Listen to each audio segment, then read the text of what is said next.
So what is happening in this self-transformation season 2 is we are putting in action. Whatever we learned, we are putting in action.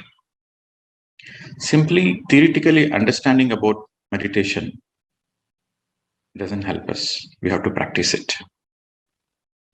Similarly, just understanding mindfulness doesn't help us. We have to practice it. We have to practice a lot. The same way, we have to implement mauna. We have to practice mauna. We discussed yesterday that meditation is for energy maximization. The science of meditation is the science of energy maximization. What energy? Cosmic energy. Why cosmic energy is very important? Because it is our fundamental life force energy. It is our prana. The more we have cosmic energy, the more we will be healthy. The more we have cosmic energy, the more we are conscious. Our ability to be in the awareness increases. The more we have cosmic energy, the more we have clarity. The more we have cosmic energy, the more we can live a happy life. We are all energy beings. Fundamentally, we are all energy beings. We are pure consciousness, we are pure energy. So meditation is to increase the energy. Mindfulness is to conserve the energy. Whatever you do mindfully, you conserve the energy. And also, when you practice mindfulness, your awareness naturally increases. When your awareness increases, then you are connected to the self. Your awareness about yourself. You understand what is your drawback. You understand where you are perfect. You understand where you are not perfect. So you will start working on it. You will identify the key areas in your life where you need to work on it. So awareness is very, very important. Without awareness, we cannot work on ourselves. Silence is again which helps you to conserve the energy. The practice of silence, the practice of mindfulness conserves the energy and increases your awareness. The practice of meditation maximizes your energy. So this is a simple energy science. So let us understand about silence and how to practice it in a scientific way, in a proper way, in a spiritual way. Mauna is a Sanskrit word which means silence. The silence doesn't mean only the words, the noise we make from the mouth.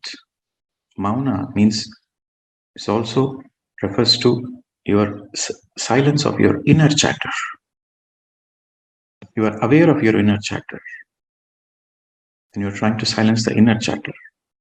So mauna means external and inner noise. Both are getting into silence.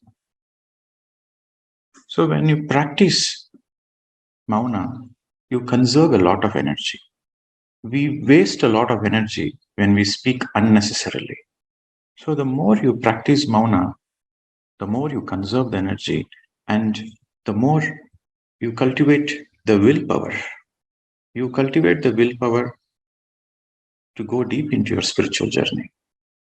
And naturally, the more you are progressing in your spiritual journey, the more naturally you are at peace. Mahatma Gandhi practiced mauna once in a week. That gave him that much energy because he used to conserve that energy. That one day of mauna helped him to conserve that energy, which he used for the freedom struggle. Meditation and mauna, they both are complementary.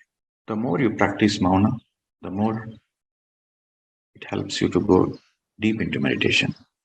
Similarly, mindfulness. Yesterday we discussed mindfulness and meditation. They are like pull and push.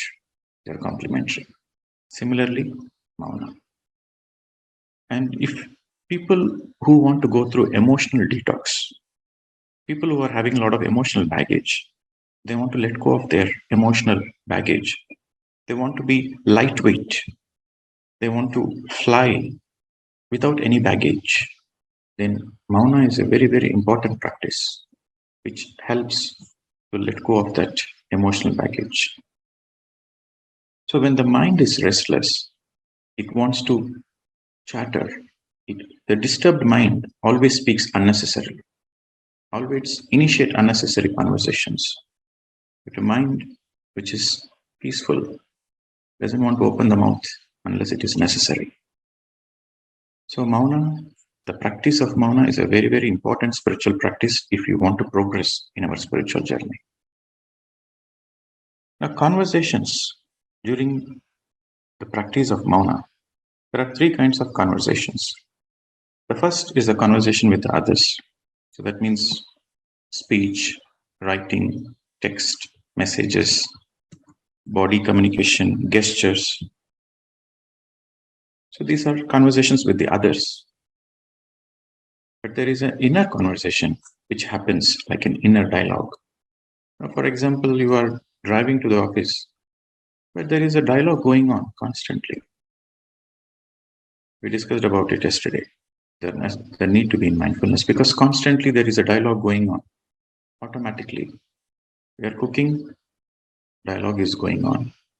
We are not doing anything, still a dialogue is going on. So always there is an inner dialogue going on. So who listens to this conversation? Only you can listen to the conversation. So the first is the external conversation, which we are going to cut down, which are going to stop all the external conversations. And how can you cut the inner conversations? By practicing mindfulness.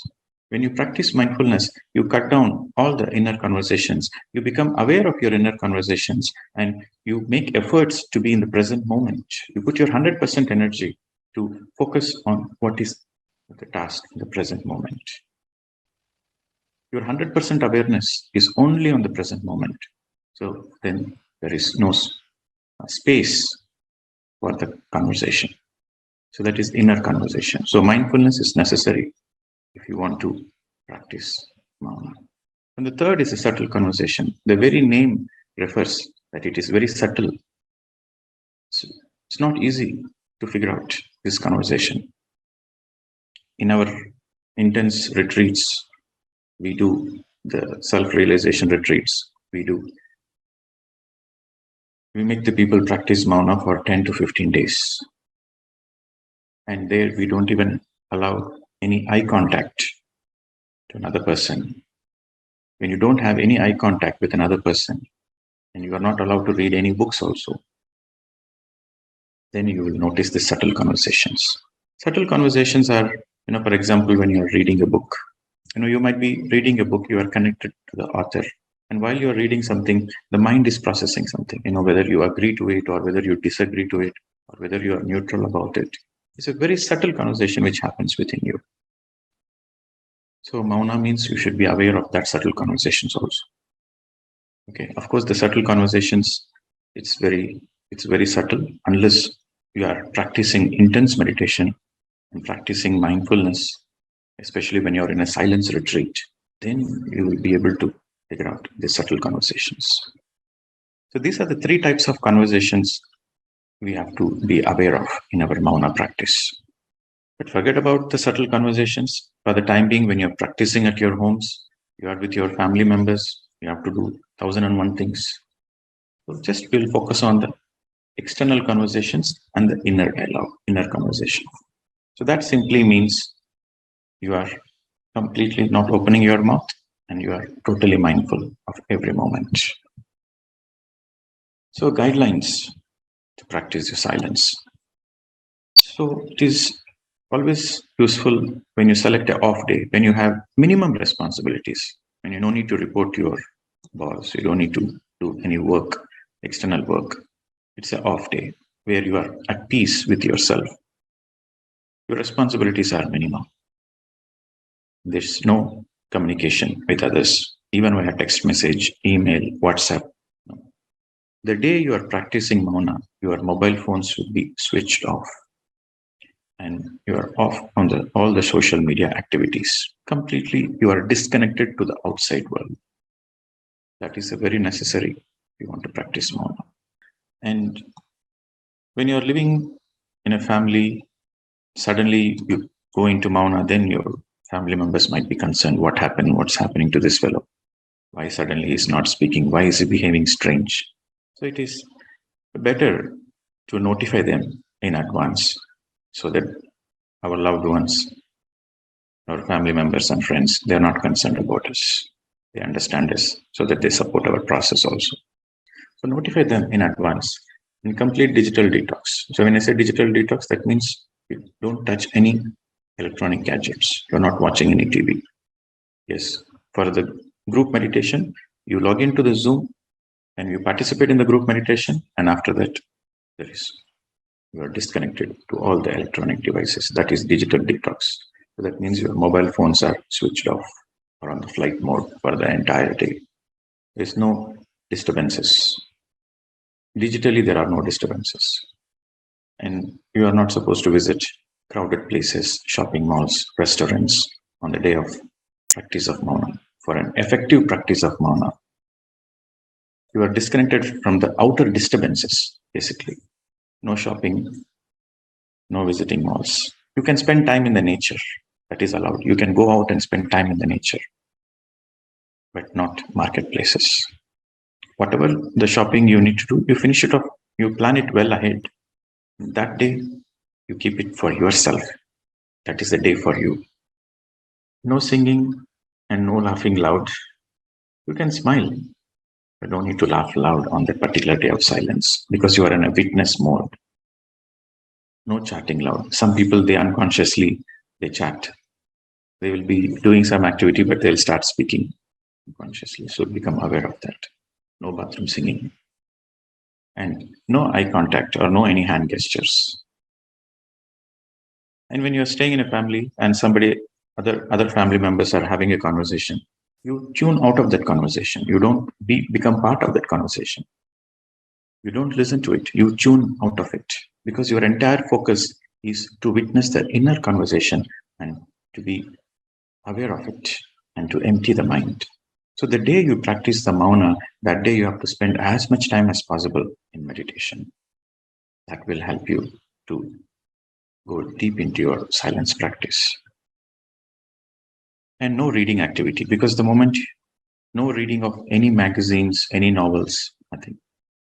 Spiritual reading, yes, allowed. But when you come for the silence retreats, intense silence retreats, then we won't even allow the spiritual reading because we want to silence the very subtle conversations also. But for the beginners who want to practice Mauna, you are not habituated into practicing Mauna, then reading spiritual books will help you to motivate you to go deep into your sadhana. Okay. So since we are doing it in the Zoom, the spiritual book reading is allowed. But non-spiritual books, no news, no novels, no magazines. You are disconnected from the outside. So what can I do in the day of silence? You can do everything. You can do all household works, cooking, cleaning, gardening, whatever is necessary to do, you can do with total mindfulness, complete 100% awareness. You can do exercise or yoga in silence, in aloneness, mindfulness. And it is important to journal. Journaling means, so when you are in Mauna, there might be a lot of emotions, there might be a lot of disturbing thoughts. It motivates you, it compels you, it triggers you to have a conversation with others. So, what is the outlet? The outlet is journaling. You write down whatever is your disturbing thoughts, whatever is your emotions, whatever is your experiences, you write down in the book and you tell yourself, okay, so today I'm in silence, today I'm in mindfulness, today I'm in deep meditation. Okay, I have written it down. I will address this issue at a later stage. So when you journal it, the burden is off your head. So that helps you to be a little more peaceful and go into your practice. And intense meditations and spend time, a lot of time in nature and with your pet animals. Spending time with nature and with your pet animals is a healing experience. And spend time as much time as possible in aloneness. Aloneness means you are with yourself, totally with yourself in the nature. When you go to nature, enjoy the nature. Spending time in aloneness means you are in maximum time meditation. You are with yourself. When people are disturbing you, you tell them, leave me alone. So what does that mean? When people are constantly disturbing you, you tell them, leave me alone. So that means you want your own space. To be alone means you want your own space. So spend as much time as possible in aloneness, in meditativeness.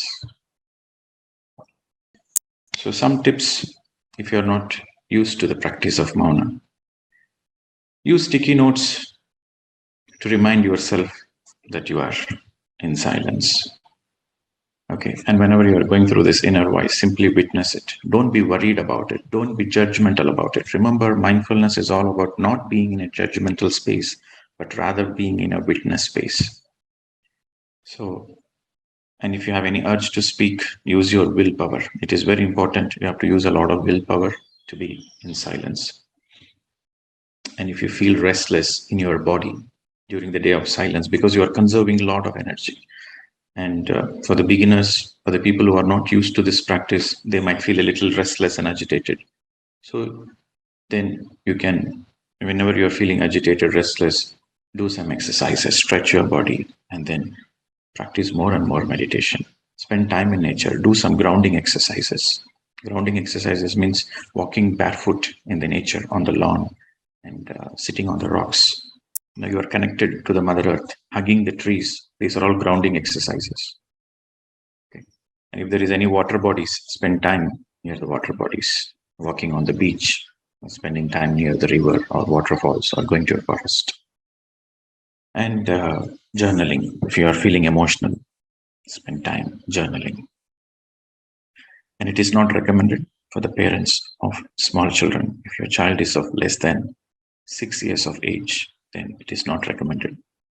Because if you practice mauna, and if you have small children, then the children feel very neglected. So it is not recommended for the parents who are having very small children. So the duty of the parent who are having small children is to take care of the children, is to make sure always they are available to the children.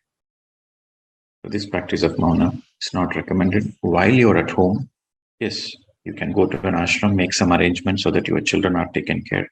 You can go to an ashram and then practice silence retreats. That's different. But while you're at your home, when your child is seeing you, you cannot be in silence because it affects the emotions of the children also. So what is the goal? The goal is not speaking throughout the day, not engaging with the outside world, becoming introspective, and you truly embrace the silence.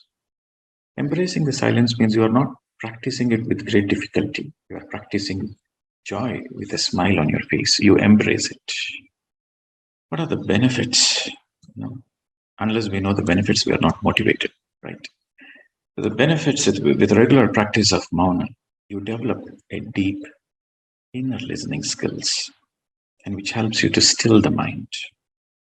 And the more you practice mauna, the more your speech becomes very controlled. You are no longer reactive. Whatever might be the situation, you are not reacting to the situation. You are responding to the situation. That means you are becoming a mature person. And you will not simply initiate any unnecessary conversations. Some people, they cannot stay silent. In any social gatherings, they cannot stay silent. They have to initiate a conversation. If there is no conversation going on, they feel awkward. They feel awkward because their mind is not still. So the more you practice mauna, the more you will cultivate this habit. You will open your mouth only when it is necessary. So that means you become very authentic. You will never open your mouth unnecessarily. When you open your mouth, you speak only what is in your heart. What you feel, what you think is what you speak, is what you do. So the authenticity develops the more you practice mauna. And your emotions becomes controlled, balanced emotions. So that means you are not reactive to your emotions. You understand your emotions and you balance your emotions at any given point of time. Your emotions are always in balance, and you will be able to be a better witness. And this helps you to go deep into meditation. When I say deep meditation, It doesn't mean how many hours you are doing. It means the quality of your meditation, how deeply you are able to witness, how aware you are towards your breath. The quality of meditation increases the more you practice Mauna. So, friends, on this note, we have understood the benefits, the guidelines, what to do, what not to do. So let us do this experiment today. And in this 21 days, as we progress forward, the whole 21 days you are going to practice mindfulness as an exercise. The real spiritual evolution is when you put it into practice. We, as a program, we suggest Sunday. Assuming Sunday, you are free. Sunday is a free day and it's a holiday for you. But you can choose any day of your own choice. Okay, for example, if you have any compelling activities, any important occasions on a Sunday or a Saturday, you can choose another day. But 1 day per week, minimum 1 day per week, you should practice silence. That should be a practice which you should have the whole life. Okay. And somebody is asking, can we read spiritual books via Kindle? No. Digital detox. No electronic gadgets. Because we should be aware of the radiations from the electronic gadgets also, because we are trying to conserve the energy. So we are not exposed to unnecessary radiations. Okay. So it's good you are in Mauna and you are asking your questions in chat. Perfect. So yes, you can read spiritual books, but not on the Kindle. Somebody is continuously asking questions. So let us finish up these questions. So what is crystal meditation? So you meditate in the group, that's called group meditation. You meditate in the nature, that's called nature meditation. You meditate on a full moon, it is called full moon meditation. You meditate with pyramid energy, you are meditating inside a pyramid or under a pyramid, that is called pyramid meditation. So when you use the crystal energy, when you connect to the consciousness of the crystal, and you are getting the support of the crystal energy and you are meditating, that is called crystal meditation. Crystals are very powerful tools which amplify the cosmic energy. You can use any crystals for your meditation. In fact, crystals are best if they are used in meditation. There are many types of crystals, but pure quartz crystals. Pure quartz means which is transparent, pure. So pure quartz crystals are called universal crystals. They can be used for healing. They can be used for metaphysical communications. They can be used for meditation. So there was this crystal, a very special crystal, gifted to me by the higher masters, by the star beings, by the Intergalactic Federation in the year 2014. So how I received the crystal is through a spiritual visionary called a lady, Nina Brown, from Santa Fe, New Mexico in the United States. So she was the previous custodian of this crystal, and she got this crystal as a gift from Archangel Metatron. And she was using that crystal for various spiritual activities before she gifted me the crystal. And nobody can own a crystal. Crystals are enlightened beings. They are very sensitive. You cannot own them. You can be a custodian to them. So I received this very special crystal, which I'm going to show you in the year 2014. I received it as a gift. And I'm using that crystal only for meditation, nothing else. No healing, no activities, nothing. I'm using it only for meditation. And what is the speciality of this crystal is the crystal, this very special crystal is not a normal crystal. So this crystal is being designed for intergalactic communication. So this crystal has been made with the intent to activate our inner potential. So that's the reason I use it only for meditation. So the crystal has 144 facets. The crystal which was gifted to me is a pure quartz crystal. It has 144 facets, not one, not two, not three, 144. And all the angles in this crystal is golden angles, which is the angles of the Great Pyramid in Egypt, which is 51 degrees, 51 minutes. And it starts with a single tip and projects into a 9-petal lotus. And each petal has 16 facets. So 16 into 9 is 144. And all the 144 facets merge into a single tip. So I will show the photograph of the crystal. Stay with me. So this is how the crystal looks. You can see pointed edges on both the sides. It's a pure transparent crystal. You can see it starts with a single tip and ends into a single tip. And you can see the very fine lines, 144 facets.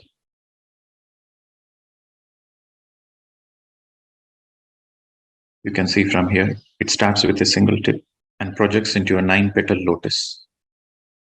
And this angle of projection from that single point, the projection of the 9-petal lotus is a golden angle. It's a perfect pyramid angle. So it has the energy of the pyramids and it has also the crystalline energy. It's a very powerful, potent energy.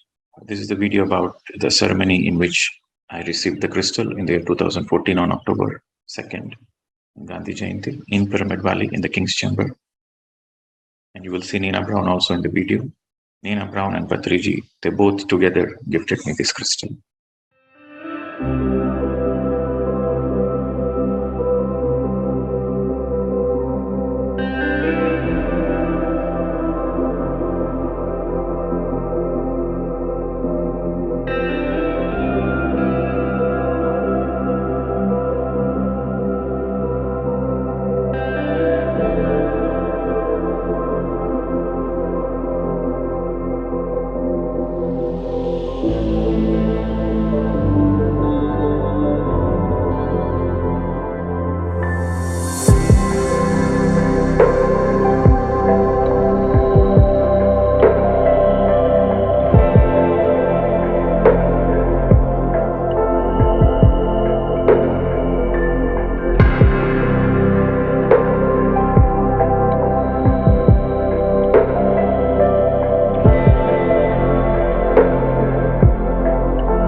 And ever since I received this crystal, the crystal started taking me around the world to teach meditation. So that's how I started traveling around the world, through this crystal. Meditation has become part of your life. You have to start somewhere. So better start now. If you want enlightenment, if you want happiness, if you want celebration in your life, you got to practice mindfulness. So tomorrow we'll start a new topic. We'll understand more about ourselves. But mindfulness remains part of our everyday activity. If you have any questions regarding the silence and regarding the mindfulness practice or anything, whatever we discussed so far, we'll take it tomorrow. So thank you very much. Enjoy your silence and enjoy your mindfulness. See you tomorrow.